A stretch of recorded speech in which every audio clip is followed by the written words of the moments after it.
Assalamualaikum warahmatullahi wabarakatuh. Okey, video kali ini saya akan terangkan satu example dalam chapter 6, iaitu moment of inertia. So example ni basically dia moment of inertia for composite area. Okey, soalan dia adalah seperti yang terpapar, di mana diminta untuk determine the moment of inertia of the composite area about the y-axis. Okay, y-axis. So bila y-axis, you kena tengok lah nanti dia akan gunakan yang mana. So since dia nak moment of inertia of the composite area, so yang ini kita akan gunakan parallel axis theorem. Okay, parallel axis theorem, iaitu kita tahu kalau dia bukan dalam satah yang sama, maksudnya dia berbentuk dalam gambar rajah ini, you punya parallel axis theorem formula dia adalah, okay, since dia nak IY kan, so IY adalah I bar Y plus A dx kuasa 2. So dx itu dikuasakan 2. A adalah area. Okay, so apa yang you perlu buat dulu bagi nak memudahkan kita akan pecahkan dia kepada beberapa bahagian, di mana yang berlorek kita akan tolakkan dengan yang tidak berlorek. Seperti inilah. So seperti ini, iaitu gambar, iaitu ada part yang pertama segitiga. Okey, saya buat color mungkin lagi nampak. Okey, segitiga. And then segi empat tepat. Okay, ini adalah gambar untuk keseluruhan composite area. And then kita akan tolakkan bahagian yang tidak berlorek, iaitu circle ni lah. Okay, so since dalam parallel axis theorem ni kita ada dx. Kenapa dx? Sebab dia minta kamu moment of inertia at y axis at y axis. So you kena carikan dx. So dx adalah jarak daripada centroid setiap bahagian, okay, setiap part ke paksi y. So maksudnya you punya dx itu adalah jarak dalam bentuk horizontal. Okay, contoh pada parts yang pertama, okay, segitiga ini. So centroid dia, let's say lah kita andaikan dia berada di sini. Okay, so berada di sini, kalau you tahu segitiga, centroid bagi segitiga, kita pecahkan kepada ini. Ini akan jadi 2b per 3. Yang ni akan jadi b per 3. So sekarang you punya centroid ke paksi y kamu adalah yang inilah. Okay, yang ini. So macam mana dapat 200 itu? Iaitu you akan dapat dia adalah 2b per 3 kan. So 2b per 3 bersamaan dengan 2. So base dia adalah 300 dibagikan dengan 3. Nanti bila you calculate, you akan dapat nilai dia adalah 200 mm. Okay, and then untuk part yang kedua ataupun bahagian yang kedua adalah segi empat tepat, iaitu centroid bagi segi empat tepat tu, dia berada di sini. Kita tahu segi empat tepat centroid dia adalah separuh daripada segi empat tepat, iaitu 300. Sinilah 300 keseluruhan ni dia separuh. So dia akan jadi sini adalah 150. Okey, tetapi kita akan tahu dx adalah jarak centroid setiap bahagian itu ke paksi y. Jadi 150 ini perlu ditambahkan dengan 300. So kat sini dia akan jadi 300 campur 150, nanti akan dapat 450 mm.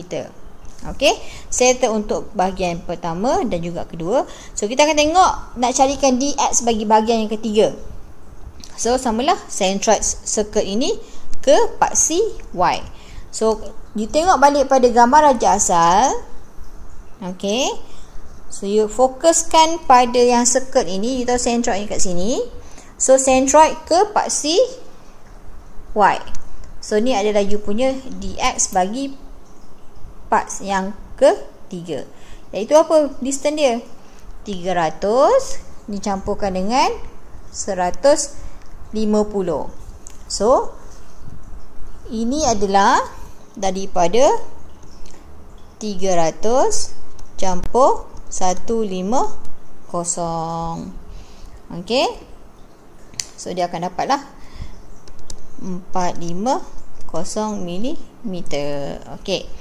So, macam video-video sebelum ini, bagi chapter 6, saya lebih suka student-student saya untuk selesaikan dalam bentuk table supaya jalan kerja kamu kemas dan kamu boleh lihat sebarang kesilapan yang you boleh buat lah.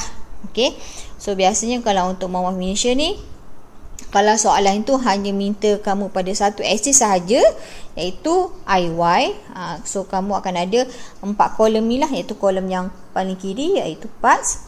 Keduanya adalah I bar Y. And then area, kemudian adalah DX kuasa 2. So, parts yang pertama, okay, sebelum itu, bagi kolom yang kedua dan juga ketiga, formula itu kamu boleh dapatkan daripada buku RC Hibbeler, Static and Mechanics of Material, page 832 dan 833. Okey, kat situ adalah formula dia. Dan you kena tengoklah sama ada kat situ ada sebenarnya IY dengan IX. Okey, so untuk soalan ini, dia mintakan kamu cari moment of inertia pada Y-axis. So, you akan gunakan I bar Y. So, I bar Y untuk segitiga adalah 1/36. Darabkan dengan HB kuasa 3. Okey. So, masukkanlah nilai tu. Tu apa dia tadi? Saya letak hitam ya. Adalah 1/36 darab H kamu apa? Segitiga H kamu adalah 200. So, 200 darabkan dengan B kamu adalah 300. So, bila you settlekan this equation, you akan dapat nilai dia adalah 150 darab 10 kuasa 6. Okey. Better buatkan dia dalam bentuk macam ni. Jangan tulis dalam bentuk yang panjang, sebab nanti you akan silap buat calculation. So, siapa yang ada calculator baru, yang dia punya calculator dia adalah FX570EX, bila once kamu dah masukkan nilai-nilai contoh iaitu 1/36 darab 200 darab 300 kuasa 3 tu, bila you tekan sama dengan, you perlu tekan button ENG button ENG untuk you appearkan you punya answer tu dalam bentuk macam saya buat ni, 150 darab 10 kuasa 6. Okey. So, untuk area bagi segitiga sama je lah, 1/2 darab B darab H, iaitu 1/2 B kamu adalah 300 darab H kamu adalah 200. You akan dapat nilai dia adalah 30 kali 10 kuasa 3.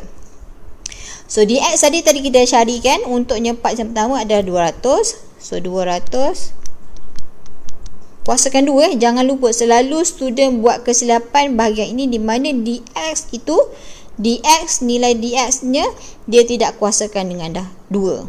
Okey. So, kalau 200 kuasa 2, you akan dapat nanti 40 kali 10 kuasa 3.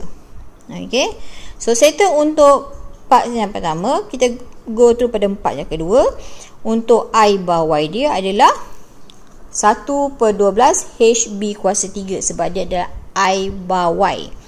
Okey, so masukkan nilai 1/12. H kamu adalah 200, B kamu adalah 300 kuasa 3. So, bila disettlekan, you akan dapat nilai dia adalah 450 darab 10 kuasa 6.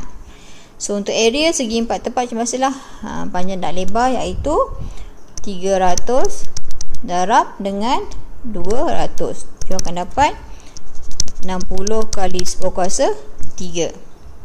Okey. Dan untuk dia punya DX kamu, bagi parts yang kedua tadi dah carikan yang kat atas, iaitu nilai berapa? Adalah inilah 450. So, you akan dapat 450. Okey, saya padam balik bagi clear. 450. So nanti you akan dapat nilai dia adalah 202.5 kali 10 kuasa 3. Okey, settle parts yang kedua. Parts yang ketiga dia adalah circle. So circle formula dia adalah untuk I bar Y adalah 1/4 pi R kuasa 4. So 1/4 pi, you punya radius adalah 75 kuasakan 4. So nanti akan dapat jawapan dia adalah 24.850 darab 10 kuasa 6. So untuk area dia pi darab 75 kuasa 2. Saya tekan, you akan dapat 17.671 kali 10 kuasa 3. So dia punya D pun kita tengok balik tadi. Yang atas D dia adalah berapa? 450 dx dia. So dia akan dapat 450 kuasa 2. So sama dengan parts yang kedua, dx kuasa 2 adalah 202.5 darab 10 kuasa 3. Okey, dah settle, dah lengkap dah jadual ni. Barulah kita boleh kirakan dia. Di mana kita nak parts yang pertama ini, okey, parts yang pertama itu ditambahkan dengan parts yang kedua iaitu segi 4 tepat, ditolakkan dengan parts yang ketiga iaitu circle. So yang parts ni adalah gunakan parallel axis theorem, iaitu formula dia adalah apa? IY equal to I bar Y campur A dx kuasa 2. So kalau saya buatkan dia dalam bentuk macam ni, you akan dapati dia adalah I Y1 campur I Y2 ditolakkan dengan I Y3. Okey. So IY itu adalah apa? Okey, kita masukkanlah nilai dia. Okey. Kita akan masukkan satu-satu, okey? Kita akan rujukkan satu-satu daripada table yang kita dapat. So kita tengok pada parts yang pertama, dia punya I bar Y campurkan dengan A dx kuasa 2. So tengok balik yang ni, tengok balik table. So you kena settlekan ni dulu lah, iaitu I bar Y1 ditambahkan dengan hasil darab area dia dengan dx kuasa 2. Okey, so oleh kerana saya tak nak saya punya video ni turun naik, saya terus masukkan nilai bagi calculation. So nanti you boleh salin balik pada kertas masing-masing dan you boleh refer lah macam mana saya dapat jawapan tu. Okey. So kalau saya, sebenarnya yang saya akan tulis sekejap lagi adalah nilai-nilai yang saya perolehi daripada table yang telah dibuat tadi. Okey. So untuk parallel axis theorem bagi IY1 adalah 150 darab 10 kuasa 6 ditambahkan dengan hasil darab area parts yang pertama iaitu 30 kali 10 kuasa 3 didarabkan dengan dx kuasa 2 parts yang pertama iaitu 40 kali 10 kuasa 3. Okey, kurungan ditambahkan dengan parts yang kedua, parallel axis theorem dia adalah 450 darab 10 kuasa 6. Kuasa 6 campurkan dengan hasil darab area dan juga area dan juga dx kuasa 2 bagi parts yang kedua iaitu 60 kali 10 kuasa 3 didarabkan dengan dx part yang kedua iaitu 202.5 darab 10 kuasa 3. Okey, ditolakkan dengan parts yang ketiga iaitu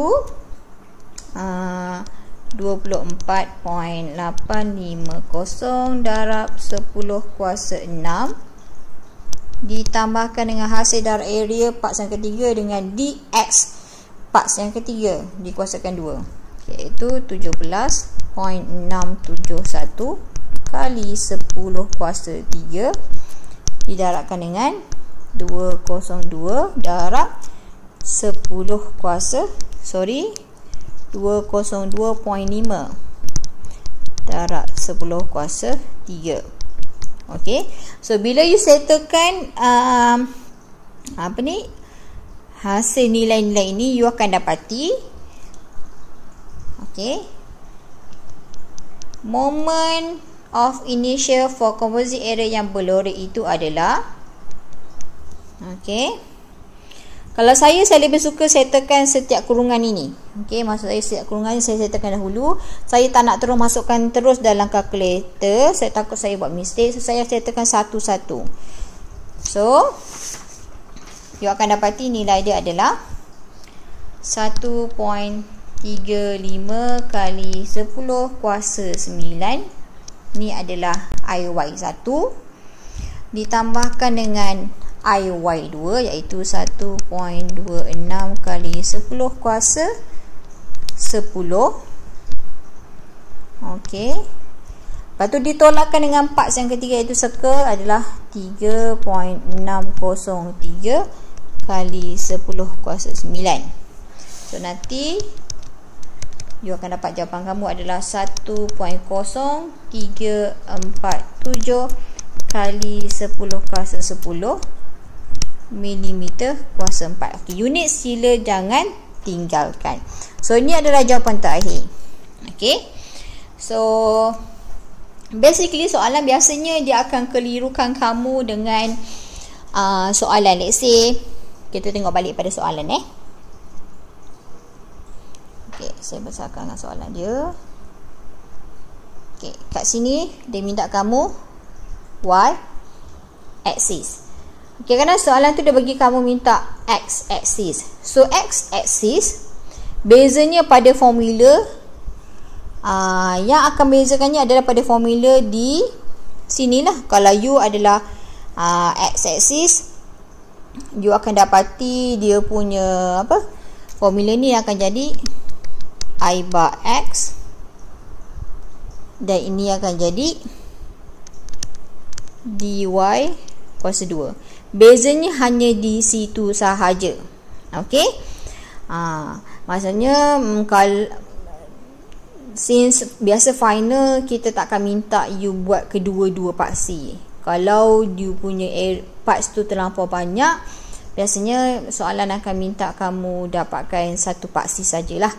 So kalau kena buat sampai 2 paksi, jalan kerjanya akan panjang dan ia akan mengambil masa. So itu sahaja. So kalau berjumpa lagi kita di video yang akan datang. Terima kasih.